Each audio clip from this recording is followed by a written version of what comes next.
So I'm going to do something I normally go to great lengths to avoid, actually writing an essay and then reading it into a recording device so that I may use it as narration over this pretty picture of Princess Leia I found online. On a random lark, when May 4th rolled around this year, I decided to do something I haven't done in a long, long time. I marathoned all the Star Wars theatrical movies in chronological order. I started on the evening of the 3rd, and it took 4 days to get through them all in batches, but I did it. 12 films. I included the Ewok Caravan of Courage movie as it did have a limited theatrical release in England, and I would say it made an effective beat skip between the OG and sequel trilogies. Watching all these movies was a grind right from the start. The prequels are full of so much lore and so many ideas, but packaged with flatly directed sequences of inconsistent acting, desperate attempts to relate to children, a sloppy narrative, and a hesitancy to be what it was supposed to be. As much as the original films could be easily mapped on Joseph Campbell's hero's journey, that story structure is less obvious in the prequels. And yet, for all their many, many flaws, the prequel films do at least come from the source.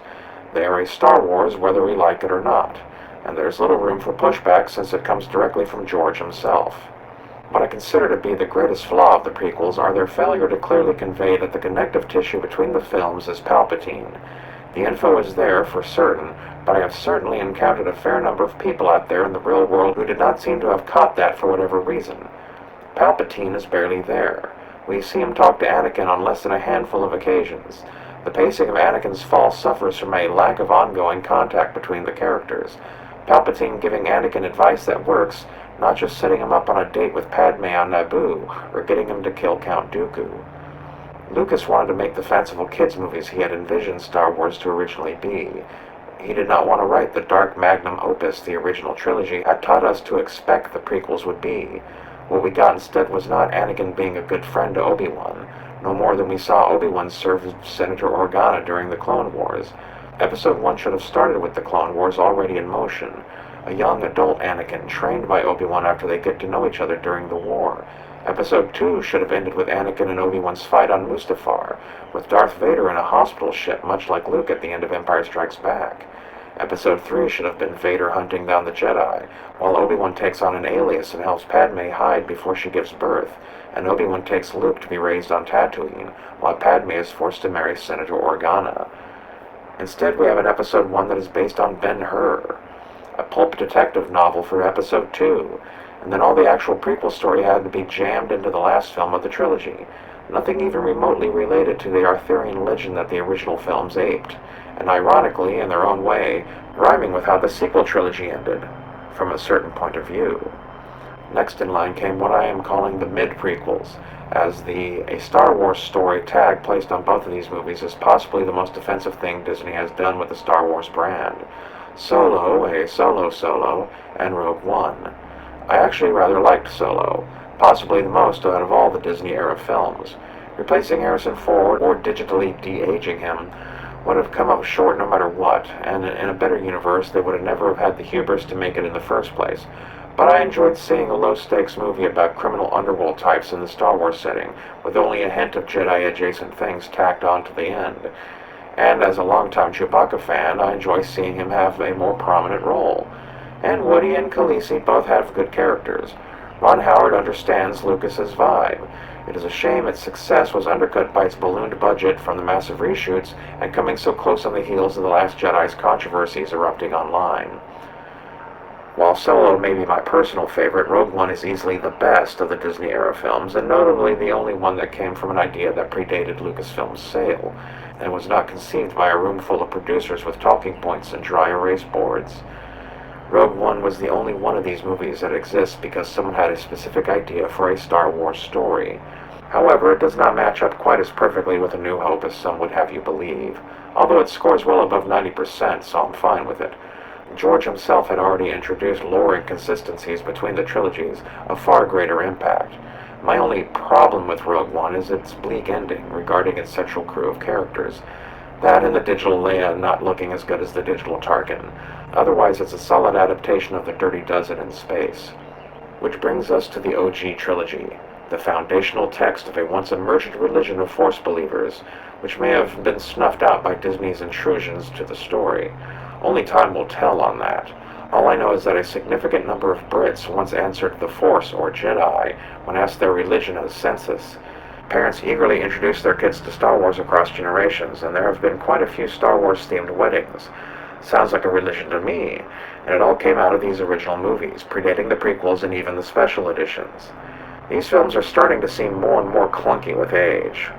Only A New Hope and Empire Strikes Back present the semi-serious idea of Star Wars we remember it for. Self-conscious of the critique that Empire was too dark, the beginning of Lucas being a bit too much of a try-hard started to take effect. The childishness of Jar Jar Binks in the prequels can draw a straight line back to Return of the Jedi's army of killer teddy bears. Return of the Jedi has both some of my favorite scenes in the whole trilogy, but it also contains large sections I find tedious to sit through. Empire, from start to finish, is easily the most solid of all the Star Wars films, even to this day, but A New Hope is jarringly different when reviewing it in its current sequential order. Obi-Wan is such a massive liar to Luke. Nearly everything he says is incorrect, save that yes, technically Anakin was a good pilot when they first met. Even as a ghost in later movies, Obi-Wan's inconsistencies when describing things we as the audience have witnessed ourselves makes it seem like even in death he is obsessed with being correct, and to steer Luke's opinions. Not an uninteresting character trait, but not very consistent with his characterization in the prequels, or even the Obi-Wan streaming series. Going from Return of the Jedi right into the Ewok adventure Caravan of Courage was a sobering shift in tone. I actually think it has quite a few redeeming qualities, but it is woefully under budget for what it's trying to do. A straightforward classic fairy tale set on the Force moon of Endor, about two kids separated from their parents after crash landing, who have to get the help of a small crew of Ewoks to track their parents down to a mountain fortress inhabited by a giant troll. For what it is, it's not half bad. And Caravan of Courage also serves to radically reset the bar if viewed between the original and sequel trilogies. The sequel trilogy.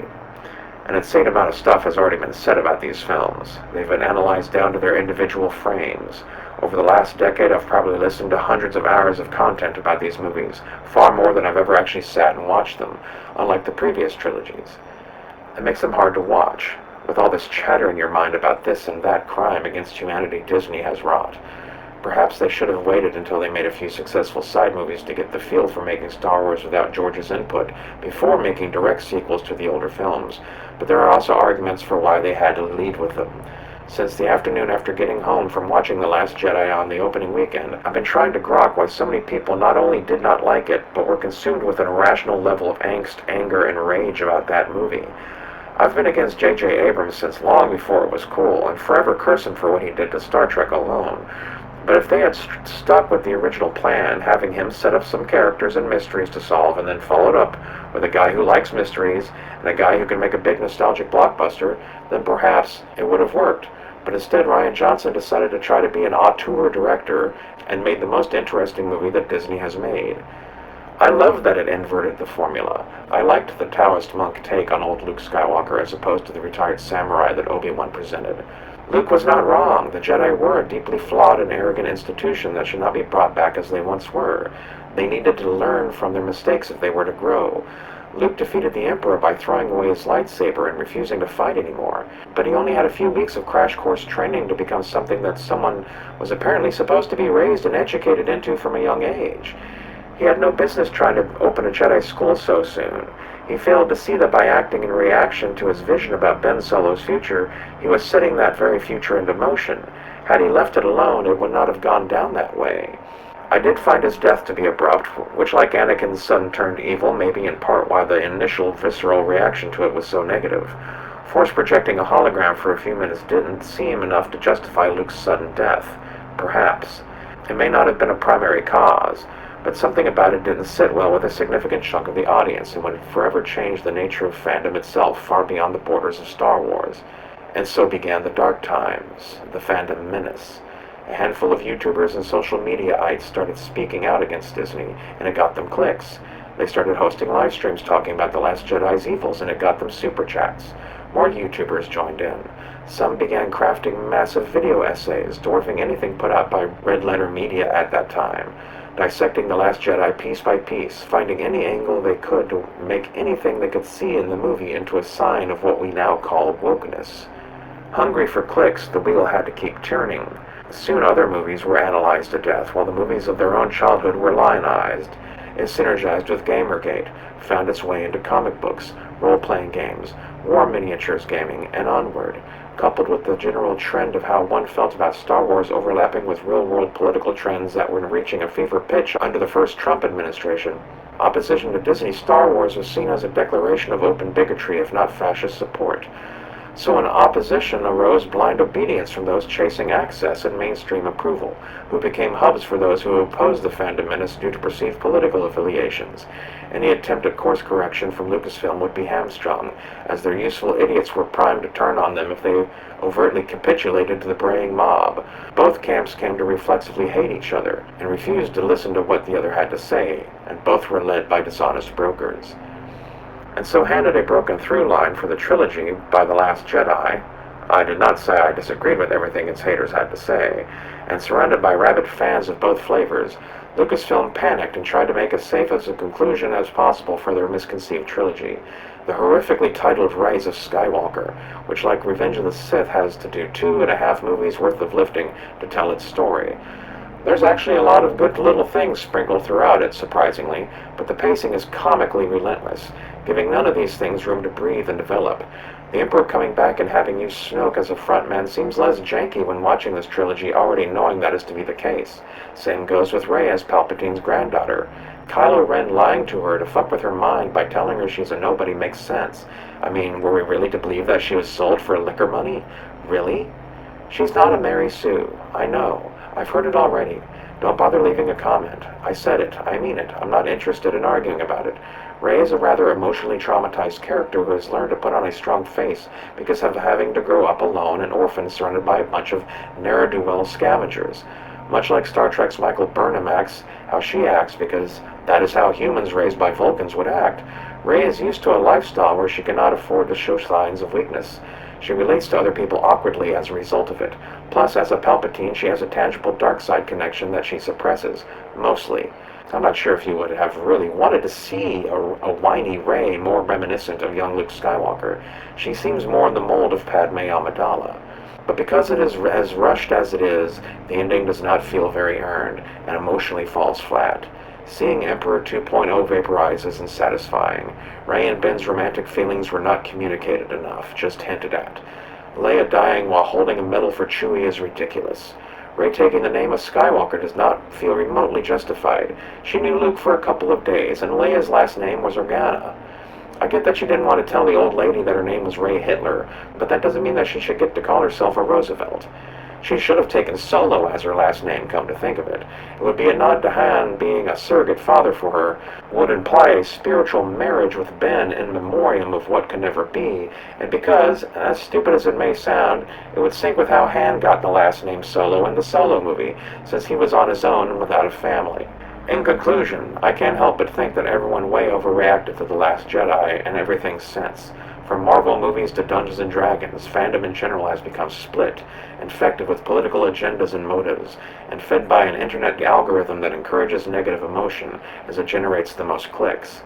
Both sides have their talking points, which they don't even need, save to justify their choices to themselves, as the other side isn't listening anyway. You're yelling at a wall at this point, which only serves to sustain the emotional state. It isn't to change any hearts and minds. In religious terms, it is a schism. The fundamentalists who only want to include the original foundational texts, and the revisionists who want to smother the original teachings under a fog of later additions. Could it be that the real source of the anger over The Last Jedi and Rian Johnson, and all those who enabled him, is that The Last Jedi was blasphemous? That this is why so much effort has been put into rationalizing and analyzing the extent of Disney's crimes, because they couldn't articulate that Disney had committed a sin against a religion that does not exist. And if so, how like the Sith they have become after 8 years of dwelling in anger. Ironic. They did not remember the lesson Luke learned in the cave on Dagobah, that he only found there what he brought with him. The Last Jedi could only subvert your expectations if you had expectations to begin with, and from whence did they come from? From cheap pulp novels in the 90s about Luke and his hot new squeeze tossing Star Destroyers around with their minds in between Death Star rip-off of the weak plot lines that Disney told everyone that they weren't going to be beholden to anyway? And now you can neither complain about or defend these movies without automatically being sorted into a political category in which no one really listens until you disagree with the talking points. I miss being allowed to have mixed feelings about these movies, as we used to before Disney acquired the IP, and not have to justify why I like it, or explain why I don't.